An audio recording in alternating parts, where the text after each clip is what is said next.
तो friends, good morning, welcome है आप सभी लोगों का आज के प्रेजेंटेशन में। और हम शुरुआत जैसे कि रोज करते हैं अश्विनी जी की मधुर आवाज से। तो प्लीज अश्विनी जी शेयर करें जो बुक आप पढ़ रहे हैं। Good morning Rajesh ji. Good morning. Very good morning सभी को जी। जो बुक हम पढ़ रहे हैं वो है लोक व्यवहार, प्रभावशाली व्यक्तित्व की कला बाय डेल कार्नेगी। इसका चैप्टर है सुकरात का रहस्य। जब कोई विद्यार्थी या कोई ग्राहक, बच्चा, पति या पत्नी शुरू में ना कह देता है तो फिर उससे हाँ कहलवाने के लिए आपको देवदूतों की बुद्धिमानी और धैर्य की जरूरत होती है।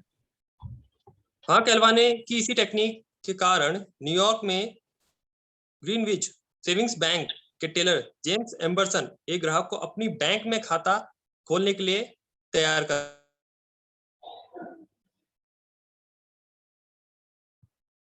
अश्विनी जी आवाज आपको थोड़ा ब्रेक कर रही है। उसने कुछ सवालों के जवाब तो अच्छे से दिए, परंतु कुछ सवालों के जवाब देने में उसने साफ इनकार कर दिया।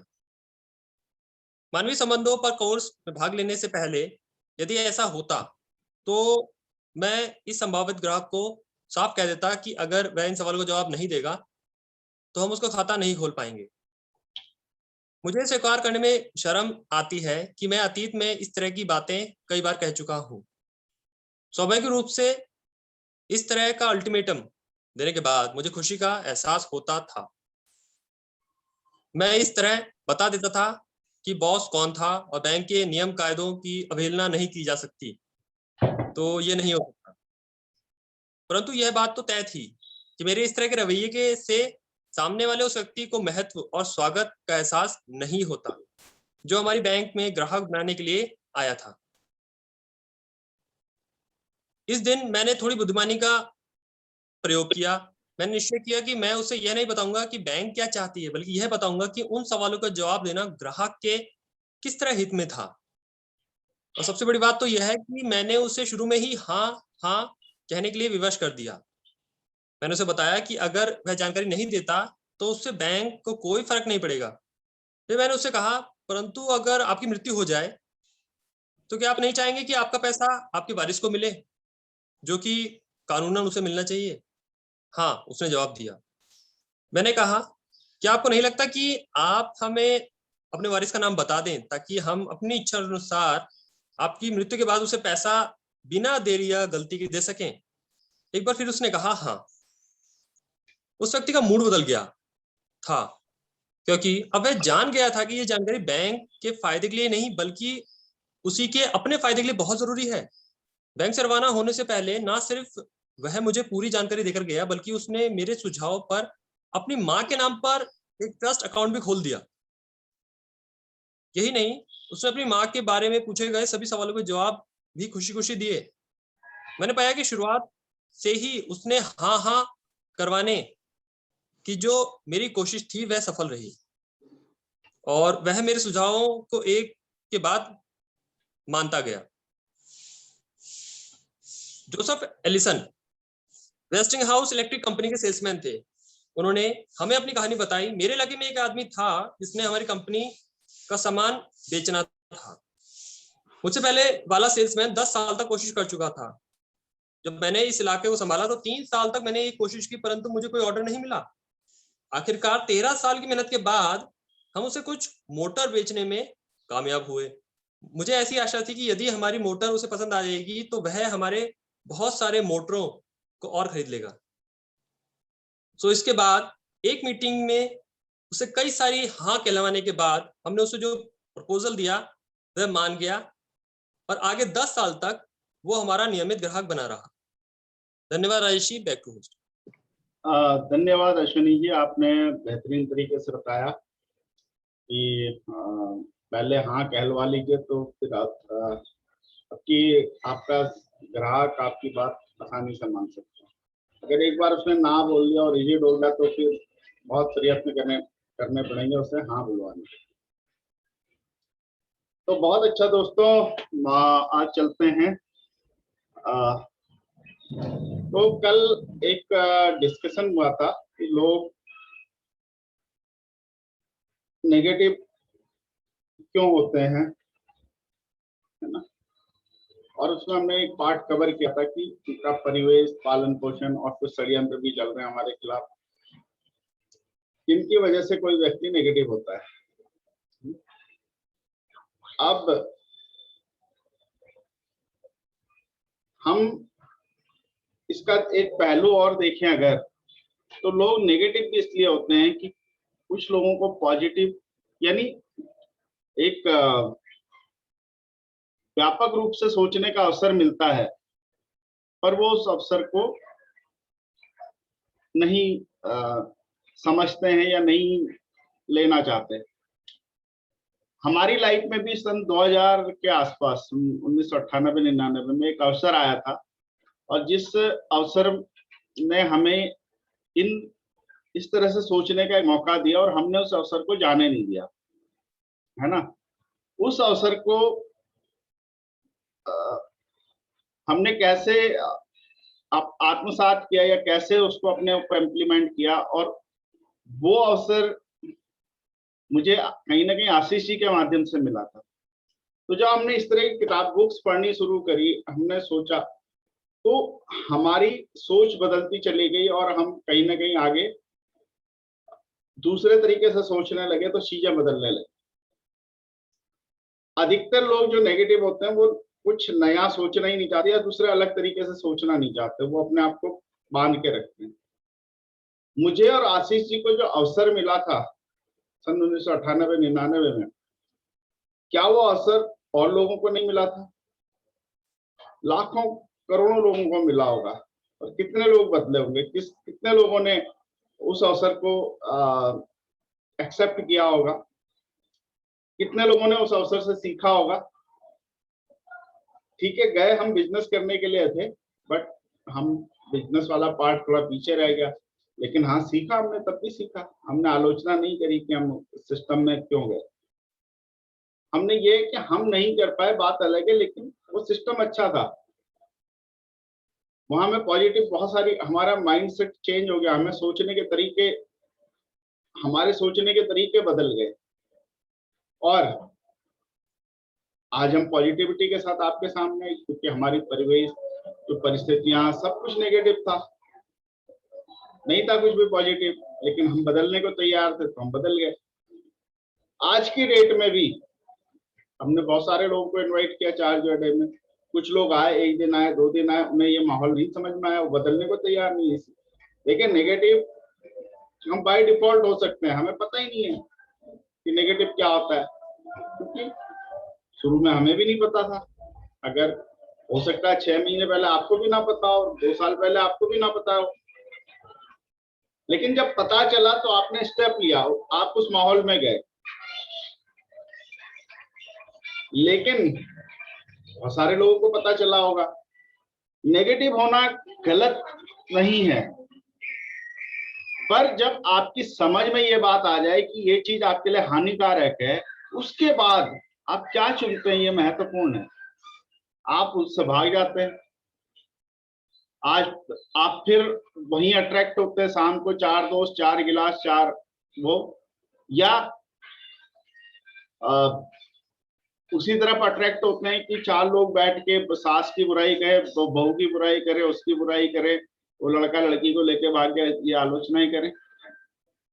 जब हमें एक बार पता चल गया ये हमारे लिए अच्छा नहीं है, तो फिर हम क्या चयन करते हैं, महत्वपूर्ण है। हमें भी पता चला, हमने उस चीज को स्वीकार किया, हमने अपने आप को उस चीज में डाला, इस तरह की बुक्स पढ़ी, है ना, और हमने अपना सोच का दायरा बड़ा किया। बहुत सारे लोगों ने किया, हजारों लाखों लोगों ने किया होगा, करोड़ों ने नहीं किया। अगर करोड़ों कर लेते तो भारत की तस्वीर बदलने लगती ना। बट अच्छी चीज अपनाने में थोड़ा तकलीफ होती है, नेगेटिव में। अब देखिए, दूसरे की आलोचना से हमें क्या मिलता है? अगर मैं किसी से भी पूछूं, किसी को कुछ मिला हो आज तक, तो मुझे बता दे। किसी की आलोचना करने से किसी को भी कुछ, और गया क्या होगा, मैं 100 चीज गिना दूंगा कि बहुत सारे रिलेशन खराब हो जाते हैं, क्योंकि घूम फिर के जिसकी हम आलोचना करते हैं उस पर बात पहुंच जाती है, रिलेशन खराब होते हैं। और भी बहुत सारे कॉम्प्लिकेशन जिंदगी में आते हैं। तो नेगेटिव तो मैं 50 बता दूंगा आपको, है ना, पर किसी की आलोचना करने का एक नेगेटिव एक पॉजिटिव आप मुझे बता दीजिए। आपको कुछ मिल गया हो किसी की आलोचना में, कोई मेडल मिला हो, पैसे मिले हो, रुपए मिले हो, कुछ भी मिला हो, नहीं मिलता। अब मुझे ये बात, लेकिन एक अब मिलता है, वो भी मिलता है, वो भी बता देता हूँ क्या मिलता है। बड़ा सुकून मिलता है। यानी हम दूसरे की आलोचना करते हुए अपने आप को अच्छा समझते हैं। हम ये नहीं जानते कि हम किसी की आलोचना, कहीं बैठ के कोई हमारी भी आलोचना कर रहा होगा, उसे भी मजा आ रहा होगा। हम अपनी बुराई सुनते हैं तो भड़क जाते हैं, इसने कैसे कर दी।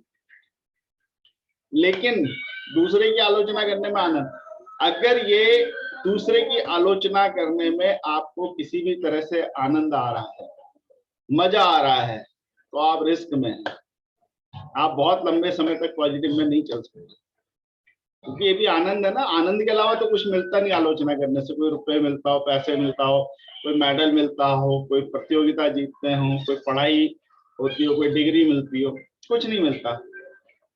उस समय हमारा ईगो शांत होता है, हमें मजा आता है, आनंद आता है दूसरे की आलोचना करने में। ये ऐसा है, वो ऐसा है, वो ऐसा, मजा आता है। लेकिन उस मजे से हमें कुछ नहीं मिलता, हमारा जाता ही है ना। तो जिसकी हम बुराई करते हैं या आलोचना करते हैं, उसके पास भी तो वाइब्रेशन, नेगेटिव वाइब्रेशंस वगैरह जा रहे हैं, और वो वाइब्रेशन उस तक जा रहे हैं, तो वो हमारे लिए पॉजिटिव नहीं हो सकता ना। वो अगर मैं किसी को नेगेटिव वाइब्रेशंस भेजूंगा तो नेगेटिव होगा, पॉजिटिव भेजूंगा तो बस। अब मैं एक छोटा सा उदाहरण देता हूँ इसी प्लेटफॉर्म पे, जो मुझे किसी ने बताया था, है ना। तो इस प्लेटफॉर्म पे हालांकि उनका एक पर्सन है, वो जुड़े थे, नाम नहीं लेना चाहूंगा क्योंकि उनका पर्सनल मैटर है। तो उनका अपने बहन से मतलब कुछ चीजों को लेके ऐसा, मतलब दिमाग से विवाद हो गया। मतलब दोनों एक दूसरे को बात नहीं कर रहे थे, मतलब एक दूसरे से टच में नहीं थे। मतलब ऐसे लड़ाई भी नहीं हुई थी, कहा सुनी भी नहीं हुई थी, कुछ भी नहीं हुआ था, लेकिन पता नहीं क्यों एक दूसरे के प्रति मतलब बहुत अच्छा नहीं सोच रहे थे दोनों। एक दिन उन्होंने मुझे ये बात बताई, तो मैंने कहा आपको अपनी सिस्टर से इश्यू क्या है? तो बोले कुछ नहीं, ऐसा तो कुछ लड़ाई वड़ाई हुई नहीं, पर मन में मुटाव हो गया। मतलब कुछ एक दो चीज उन्हें बुरी लगी, एक दो चीज मुझे बुरी लगी, तो हम लोगों ने एक दूसरे से बहुत ज्यादा पहले करीबी थे, अब हम थोड़ा सा, शादी हो रखी सिस्टर की, बच्चे वगैरह हैं, तो बोले अब हम थोड़ा सा वो हो गए। मैंने कहा आप उनके बारे में क्या सोचते हैं? बोले यार अभी तो ऐसे ही सोचता हूँ कि थोड़ा सा वो अपने आप को थोड़ा सा ज्यादा समझ रही, तो अच्छी पोस्ट पे, अच्छी पोजीशन पे आजकल मेरी जॉब जा रखी है, तो मेरे को ऐसा। मैंने कहा आप उनके बारे में थोड़ा सा पॉजिटिव सोचिए, पॉजिटिव करके देखिए, करके देखने में क्या जाता है। पॉजिटिव सोचिए और थोड़ा सा वाइब्रेशन से जाएंगे तो वो भी। उन्होंने उन्हें पॉजिटिव सोचा और हिम्मत करके उन्होंने एक मैसेज किया उन्हें अपनी सिस्टर को। जो मैसेज उन्होंने किया था उससे डबल अच्छा रिप्लाई आया, यानी उससे डबल पॉजिटिव रिप्लाई आया। और ऐसे करते करते मैसेज से फिर फोन पे बात होने लगी, फोन पे बात होते होते उनके संबंध आज के डेट में बहुत अच्छे हो गए, पहले से भी अच्छे हो गए। तो जब हम किसी की आलोचना या बुरा सोचते हैं किसी के बारे में, तो हमारी नेगेटिव वाइब्रेशंस उनके पास, जब बात करते हैं किसी से तो जाती है, तो आलोचना करने से लाभ। तो समझिए नेगेटिव समाज में लोग क्यों हैं, उसका एक रीजन ये भी है कि वो पॉजिटिव होना ही नहीं चाहते, सुनना ही नहीं चाहते। क्योंकि थोड़ा सा बदलाव ना, बदलाव कठिन होता है, थोड़ा बदलाव पेनफुल होता है, इस बदलना पेनफुल होता है। कोई व्यक्ति आपके प्रति बहुत अच्छा नहीं सोचता या आप उसके प्रति बहुत अच्छा नहीं सोचते, कुछ टाइम तक आप उसके बारे में दिल से अच्छा सोचना शुरू कर दीजिए, आपको परिणाम दिख जाएगा, ये मैं दावा करता हूँ, क्योंकि मैंने ऐसी बहुत सारी घटनाएं देखी। ठीक है, चलो सही है। हाँ, तो दूसरा मैं ये कह रहा था कि आप जो है कुछ चीजें और हैं, जैसे हाँ, अब चलो इसी का जी है नहीं, लेकिन उन्होंने एक सवाल उठाया था, महिला शक्ति और महिला सशक्तिकरण, वुमन पावर एंड एम्पावरमेंट। तो महिला की जो शक्ति है जिस तक की हम बात कर रहे हैं, तो प्राकृतिक शक्ति, उसके अंदर कौन सी शक्तियां होती हैं? देखिए, हमें ये चीज तो बहुत अच्छे से समझना पड़ेगा कि प्राकृतिक रूप से स्त्री का शरीर अलग होता है, पुरुष का शरीर अलग होता है। उन्हें उसी में अपना जो प्रकृति ने शरीर दिया है ना, तो उसी स्थिति में हमें आगे बढ़ना है। मतलब हम स्त्री के शरीर को पुरुष का शरीर बन जाएगा तब कुछ करेंगे, तो ऐसा नहीं हो सकता। या पुरुष का शरीर स्त्री बन जाए, ऐसा भी नहीं हो सकता, ये पॉसिबल नहीं है। तो हम जो है जैसे अब ये तो फिजिकल लेवल पे चीजें हैं कि मतलब डिफरेंस होता है, आदमी स्त्री से अलग होता है, उनका शरीर में कुछ और चीजें होती हैं, हमारे शरीर में कुछ और चीजें होती हैं। लेकिन भावनात्मक रूप से भी स्त्रियां अलग होती हैं पुरुषों से। और विमेन की इंटेंसिटी, विमेन पावर की बहुत ज्यादा होती है, उसकी तीव्रता, उनकी शक्ति की तीव्रता बहुत ज्यादा होती है। जब तक शक्ति सोई है तो सोई है, जिस दिन जग गई तो बहुत ज्यादा रिएक्ट करती है और बहुत पावरफुल होती है और बहुत सारी चीजें चेंज करने की क्षमता रखती है।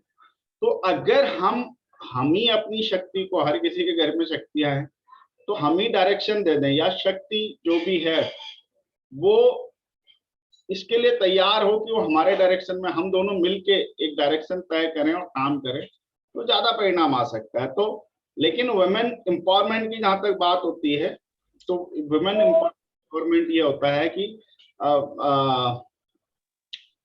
हम जब महिलाओं को ज्यादा अधिकार देते हैं, है ना, महिलाओं को थोड़ा ज्यादा अधिकार देते हैं, ठीक है, और उनको, उनके लिए मतलब उनको ज्यादा अधिकार देते हैं, उनको ज्यादा अनुकूल माहौल देते हैं कुछ करने के लिए, उन्हें आर्थिक रूप से सशक्त करने का, मतलब आर्थिक रूप से उन लोगों को मजबूत करने का, उनको डिसीजन लेने की ज्यादा पावर्स देते हैं, उन्हें काम करने के मौके, उनको पार्टिसिपेट करवाते हैं, जो हम काम कर रहे हैं उसमें उनको पार्टी, जॉब वगैरह या बिजनेस है, या इन सब चीजों में उन्हें, महिलाओं को इन्वॉल्व करने के लिए हम अनुकूल माहौल बनाते हैं। तो इसको महिला सशक्तिकरण कहते हैं। उनको आर्थिक रूप से, मानसिक रूप से, और उनको जो भी डिसीजन लेने में ज्यादा प्रबल बनाना है, क्योंकि ये देखा गया है कि जिस देश में महिलाएं ज्यादा सशक्त हैं, उस देश की तरक्की ज्यादा हुई। इसका उदाहरण अमेरिका है ना। तो वहां भी ये पहले हमारी तरह स्थिति थी, लेकिन वहां पे बताते हैं कि एक युद्ध हुआ जहां पे वहां आदमियों को, सब आदमियों को जाना पड़ा उस युद्ध में। मैं ध्यान नहीं है कौन सा सन था, क्या था, बट मैंने कहीं पढ़ा था। और जब आदमी सब वहां युद्ध पे चले गए, तो सारे काम औरतों को करने पड़े, उनको बच्चों को भी पालना पड़ा, जॉब भी करनी पड़ी, बहुत सारी चीजें करनी पड़ी। तो उस समय उन लोग, स्त्रियों ने अपनी शक्ति पहचानी, और जब एक बार हो गया तो लोगों ने देखा देश बेहतर चल रहा है, तो वहां पे वुमेन एम्पावरमेंट हुआ, तो वो देश बदल गया, है ना, वो देश बदल गया। तो महिलाओं की शक्ति को हम अनदेखा नहीं कर सकते, है ना। बाकी उनके महिला शक्ति, जो जिस शक्ति की बात हम कर रहे थे, तपोबल, बल, मनोबल, और बहुत सारी क्षमताएं उनके अंदर ऐसी होती है जो पुरुष कभी प्राप्ति नहीं कर सकता, बट उसको वो पहचाने और उसको पॉजिटिव वे में इस्तेमाल करें, है ना, यही हो सकता है। और हम भी उन्हें इनकरेज करें, सही दिशा देके उन शक्तियों को उनको वो अच्छे से प्रयोग करें और आगे बढ़े, ठीक है। आर्थिक क्षेत्र में, हर क्षेत्र में आत्मनिर्भर बने, निर्णय लेने में भी उनकी भूमिका हो, है ना, हर चीज में उनकी भूमिका हो। तो ये एम्पावरमेंट हो गया। और पावर तो देखिए, तपोबल, मनोबल और बहुत सारी चीजें, शक्तियां महिलाओं के अंदर प्राकृतिक रूप से होती है ना। आप देखिए, एक चीज और मैं आपको कहना चाहता हूँ, कुछ चीजें हम मुझे लगता है कि नहीं डिस्कस करेंगे तो शायद ये वाला चैप्टर अधूरा रह जाएगा, है ना। हम सोचते हैं कि हर बार कंक्लूड करें, बट कुछ चीजें ऐसी हैं जो आवश्यक है। जैसे अभी एक विचारों की शक्ति पे हमने नहीं किया, है ना, बात नहीं की, ठीक है। और दूसरा, power of reading and writing के ऊपर बात नहीं की, और पावर ऑफ स्पोकन वर्ड्स, है ना, भाई नेटवर्किंग में नॉर्मली सभी कंपनियां बता, power of unity, power of submission, power of acceptance, स्वीकार करने की शक्ति, ये भी मतलब इस शक्ति से हमारे जीवन में कितना उत्थान हो सकता है, ये भी हम कह सकते हैं, है ना। अपनी आलोचना को सहने की शक्ति, है ना, बदलने की शक्ति, सीखने की शक्ति और परिवर्तन करने और परिवर्तित होने की शक्ति, ट्रांसफॉर्मेशन की शक्ति। तो इन सब चीज मुद्दों पे भी एक बार छोटा डिफरेंस कर देंगे, फिर इसको समराइज करेंगे, क्योंकि जब आ गए इस पे तो पूरी तरह से हम माइंड में थॉट क्लियर होने। देखिए ये डिस्कशन से होगा क्या, हमारे दिमाग में जो हमारे विचार है पूरी तरह से क्लियर होंगे, तो हमें आने वाले टाइम पे कुछ डिसीजंस लेने में बहुत हेल्प मिलेगी हमें, है ना। हमारे सोचने का जब तरीका बदलता है, देखिए किताबों ने क्या किया हमारे साथ में, हमने बुक्स, लोग कहते हैं बुक्स पढ़ो, पॉजिटिव मेंटल एटीट्यूड, क्योंकि देखिए सोच तो हमारी अपनी होती है, वो कोई नहीं देता। किताबों से जो सोच लेते हैं वो कुछ टाइम के लिए उधार लेते हैं, फिर उनकी सोच वही हो जाती है। लेकिन किताबों पढ़ने से क्या होता है, जब हम कोई बुक पढ़ते हैं कहते हैं ये तो हमें पता था, ये तो हम जानते हैं, और हम अपने सोच का दायरा जो हमारे दिमाग के अंदर बढ़ाते जाते, हम सोचने के तरीके इतने ज्यादा। अब मान लिया हम अपने माइंड का पहले 5% इस्तेमाल कर रहे थे, किताबों को पढ़ने के बाद हमें अपने दिमाग की शक्ति पता, जब शक्ति पता चली, जब दिमाग जागना शुरू हुआ, तो हम और बड़ा सोचते हैं, और बड़ा सोचते हैं, उससे भी व्यापक सोचते हैं। तो किताबें पढ़ने से ये लाभ होता है, जो मुझे लगता है। हम ऐसा थोड़ी किताब की चीजें याद कर लेते हैं, हमारे सोचने का तरीका बदल जाता है। कौन इतनी किताबें याद कर सकता है, ये हमारे सोचने का जब नजरिया बदलता है, किसी चीज को सोचने का तरीका बदल जाता है, कभी हमें वही चीज नेगेटिव दिखाई देती, कभी हमें वही चीज, अगर हम पॉजिटिव एटीट्यूड हो जाता है, वही चीज पॉजिटिव, यही सोचने का नजरिया हमारी किताबें चेंज करती हैं। तो ये और भी जो शक्तियां हैं इनके बारे में, है ना, रीडिंग राइटिंग और ये सब की शक्तियां, इनके बारे में भी एक बार डिस्कशन करेंगे। तो दोस्तों अब डिस्कशन पे आते हैं और चलते हैं दरवेश जी के पास, और कोई अपने विचार देना चाहे तो हाथ कृपया अपने हैंड रेज कर दें, है ना, दरवेश जी, नहीं तो फिर हम आशीष जी के बात सुनेंगे। दरवेश जी। हाँ बिल्कुल राज जी, बहुत बढ़िया आपने चीजों को बताया आज। मेरी आवाज आ रही है राज जी? बिल्कुल आ रही है sir, clear clear. Thank you. आपने बहुत बेहतरीन तरीके से चीजें क्लियर करी हैं। वाकई में आलोचना हमेशा सबसे पहले डायरेक्टली इनडायरेक्टली लोगों को हिट करती है। हमें दिखने में तो लगता है कि हाँ बढ़िया, बड़ा मजा आता है, बड़ा रस आता है किसी आलोचना करने में, लेकिन बेसिकली जो वाइब्रेशन होती है, क्योंकि आलोचना के टाइम पे हम लोग नॉर्मली क्या होता है, बहुत ज्यादा गहराई में जाके आलोचना कर रहे होते हैं, मतलब एक तरह से कह सकते हैं कि मेडिटेशन वाली स्थिति होती है, और वो जो वाइब्रेशन होती है वो सामने वाले को जरूर जाती है। और कभी आप देख रहे हो जिसके हम अक्सर आलोचना कर रहे होते हैं, वो हमसे उसी तरीके से नाराज दिखता है, वो भी हमारी वही बातें कर रहा होता है। तो हमें इसे जरूर बचना चाहिए। हमें आलोचना का जो पार्ट है, हमें कभी भी किसी का, हाँ समालोचना हो सकती है कि हाँ वो गलत है और हमें ये करना चाहिए ये, लेकिन इंटेंशन क्लियर होनी चाहिए उसके प्रति ये नहीं होनी चाहिए कि हाँ यार ये आदमी खराब है, ये तो बस हमेशा गलत ही काम करता है। क्योंकि दुनिया में खराब तो कुछ वर्ड होता नहीं है, वो सिर्फ परिस्थितियों का खेल है सारा। और आपने बुक रीडिंग की बात करी, बहुत बढ़िया आपने अच्छा टॉपिक लिया है। ये बहुत सारी पावर्स होती हैं, बहुत अच्छी हमें सीखने को मिलती है। तो ओवर टू यू। बिल्कुल दरवेश जी, हमें किसी व्यक्ति की आलोचना न करके सिर्फ अगर हम उसके काम की आलोचना करें तो भी हम इस नेगेटिव वाइब्रेशन से बच सकते हैं कि यार उसने ये काम गलत किया। हम ये नहीं कह सकते वो आदमी गलत है ना। तो ये आशीष जी। सभी साथियों को नमस्ते। नमस्कार। और बहुत बहुत अच्छा टॉपिक, और बहुत कई सारी चीजें आज हो गई। बुक वाली चीज भी बहुत इम्पोर्टेंट हो गई। तो एक्चुअली बुक हमारे दिमाग को सोचने की गहराइयां प्रदान करती है। एक छोटा सा किस्सा है कि बोले यार राजकुमार और अब्दुल्ला में लड़ाई हो गई, कुश्ती हो गई, कौन जीतेगा? तो एक वर्ग ने कहा अब्दुल्ला जीतेगा, एक वर्ग ने बोला भाई राजकुमार जीतेगा। तो बोले अच्छा भैया आगे और सुनो। राजकुमार मतलब राजा का लड़का था, वो वाला राजकुमार उसका नाम नहीं था। बोले तो ठीक है यार, फिर राजकुमार जीतेगा, अब्दुल्ला हार जाएगा, राजा का लड़का तो जीतेगा। बोले नहीं, एक चीज और आगे सुनो।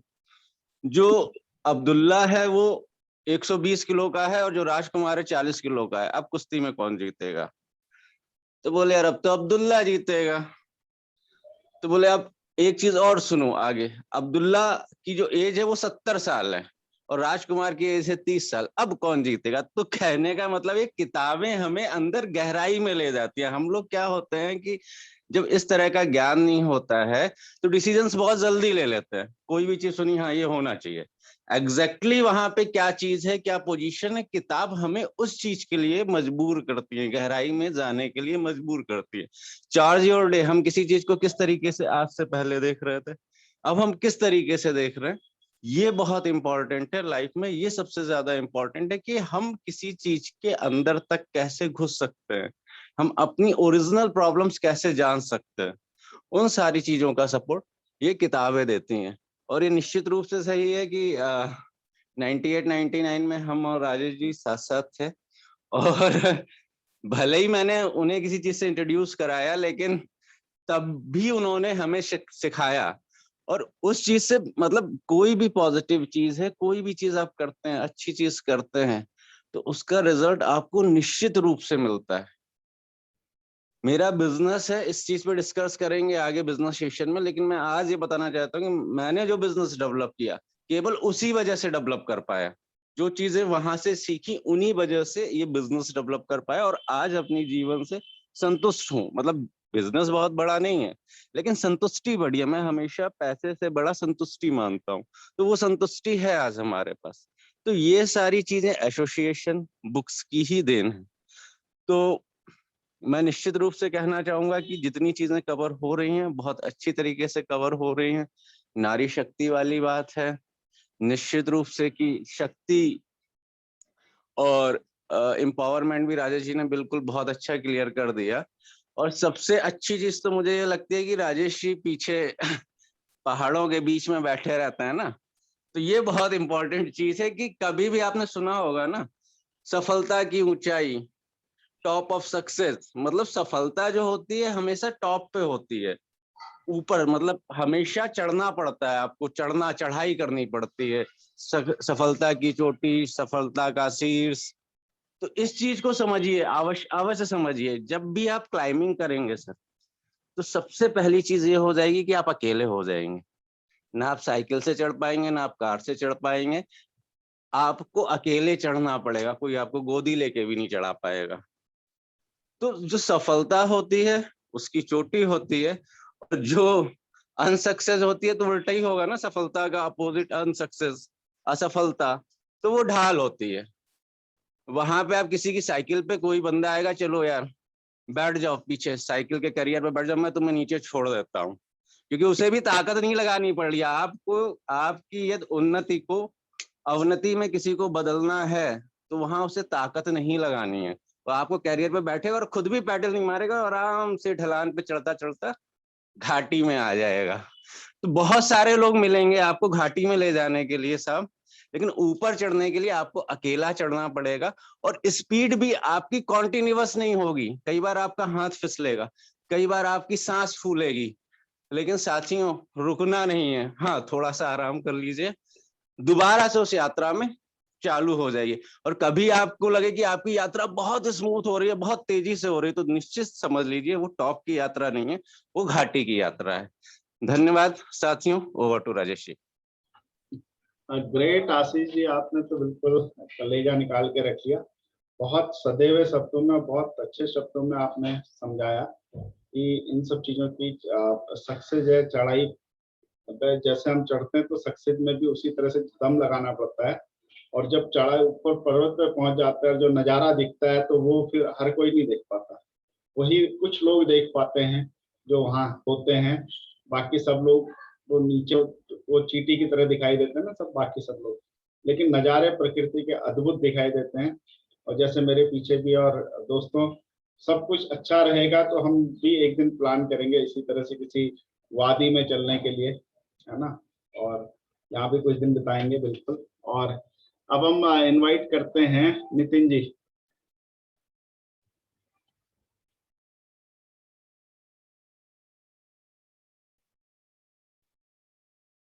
चलिए नितिन जी जब तक अपना आते हैं, तब तक हम, संगीता जी आप आ सकती हैं।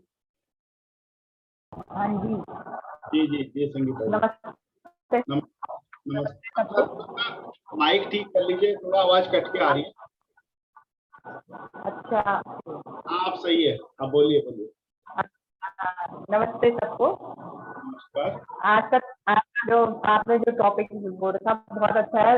मतलब सोचने के ऊपर कि किसकी कैसी सोच होती है, नेगेटिव और पॉजिटिव जो एनर्जी होती है उसके बारे में आपने बता रखा है, बहुत अच्छा है।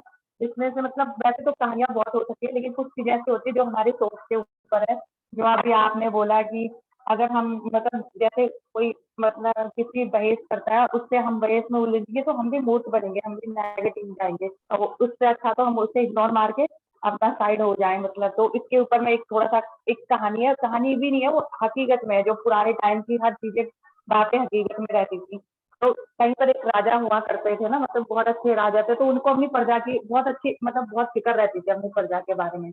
तो अपनी दिन रात अपनी प्रजा के बारे में सोचते रहते थे कि मेरे राज्य में कोई खुश है कि नहीं है। इस वजह से वो क्या करते हैं, एक बार रात को अपना भेष बदल के और चले जाते हैं, वो भ्रमण के लिए चले जाते हैं। तो देखता है कि एक किसान हल मतलब अपना खेत जोत रहा रहता है, तो साथ में क्या होता है कि वो देखता है उसके फटे पुराने वस्त्र है, तो वो बोलता है कि ये कितना गरीब है, इसको धन की जरूरत है। तो क्या करता है, मतलब किसी बहाने से उसी के खेत में 4 मुद्राएं डाल देता सोने की, उठाते बोलता है कि मैं मतलब राह चलता हुआ इंसान हूँ, और तुम एक काम करो, ये 4 मुद्राएं तुम्हारे उससे में रखी, इसको तुम रख लो, किसान को बोलता हूँ।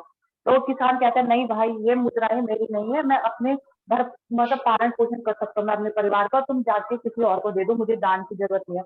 तो किसान वो राजा बोलता है कि तुम्हें क्यों नहीं है, तुम्हारे तो फटे पुराने वस्त्र। तुम कहने लगे कि ये मतलब कह रहे तुम ये समझो कि खेत जोतने के लिए मैंने फटे पुराने वस्त्र पहन रखे। तो कह रहे धन की आवश्यकता किसको नहीं होती, धन के लिए तो कह रहे कि आजकल लोग बड़े बड़े लोग भी अपना वो बदल देते हैं। तो तुम कह रहे कि मुझे धन की जरूरत नहीं है, मुझे मैं अपने खेत जोतने में संतुष्ट हूँ, मेरे उससे जो पैसा मिलता है उसमें संतुष्ट हूँ। इससे पहले राजा कोई सवाल करता है तो मतलब उस किसान को भी वो होने लग जाता है कि अगर मैं इसके साथ बात करूंगा तो मैं मतलब अपना मतलब एनर्जी जो मेरी अच्छी पावर है उसको मैं खो दूंगा इस ढंग से लालच के चक्कर में, क्योंकि ये कहीं ना कहीं से लालच के प्रति मुझे मतलब आकर्षित कर रहा है।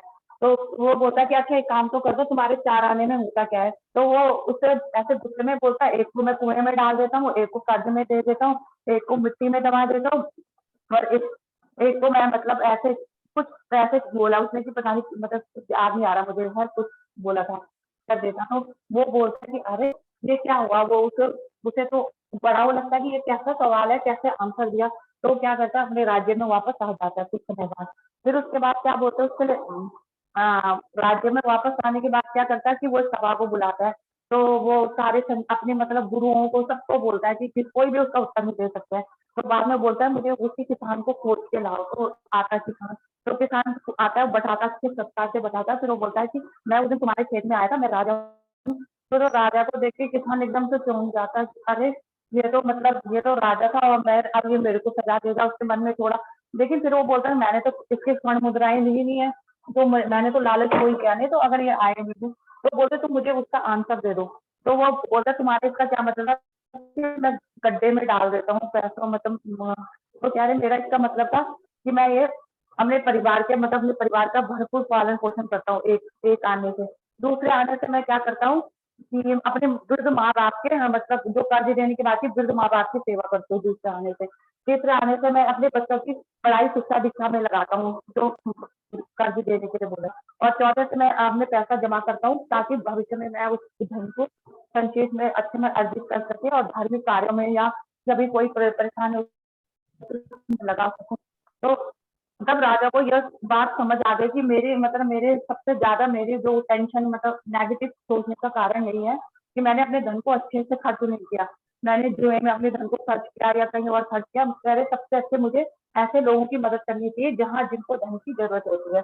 तो कहीं ना कहीं मतलब पैसों के मामले में थोड़ा ना थोड़ा हर कोई मतलब लालच में आ जाता है, लेकिन वो किसान को इस बात को देख बहुत खुश होता है और उसे इनाम भी दे देता है। तो इससे भी ये पता चलता है कि हमारी सोच ही हमारी उस पर निर्भर करती है कि हम किस सोचते हैं, क्या हमारा सोचने का तरीका है। अगर हम अपने अपने हमेशा पॉजिटिव रहें, किसी चीज का लालच न करें, हर चीज का मैं ऐसे सोचे तो हम भी मतलब जैसे सतपुरुष रहेंगे वैसे बन सकते हैं। अभी तो फिलहाल इतना ही। सबको नमस्ते। नमस्ते मैडम, आपने बहुत अच्छा कहानी स्टोरी के माध्यम से बताया कि राजा ने कभी ऐसा सोचा ही नहीं कि मैं अपने धन को उपयुक्त जगह पे लगाऊं, हर चीज बराबर बांट के, और जिसको जिस धन का जो पार्ट जहां लगना चाहिए वहां लगाना चाहिए, वो उसने नहीं किया। तो उसको सोचने का तरीका मिला तो उसने बेहतर किया होगा। तो थैंक यू संगीता जी, आपने बहुत स्टोरी शेयर की। और पंकज कुमार जी।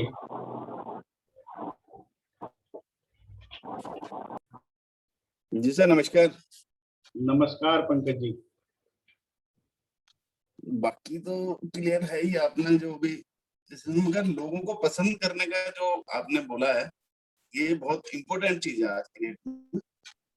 क्योंकि आज के डेट में हम किसी को बारे में क्या सोचते हैं और हम किसी को पसंद नहीं करते तो कोई हमें भी पसंद नहीं करेगा। ये फैक्ट है, बहुत बड़ा फैक्ट है। और इसके बारे में तो लोगों को विचार भी करना चाहिए कि लोगों को पसंद हमें करना ही चाहिए, चाहे कोई कितना भी हो बुरा, और उसमें भी अच्छाई ढूंढनी पड़ेगी हमें, तो तभी लोग हमें पसंद करेंगे।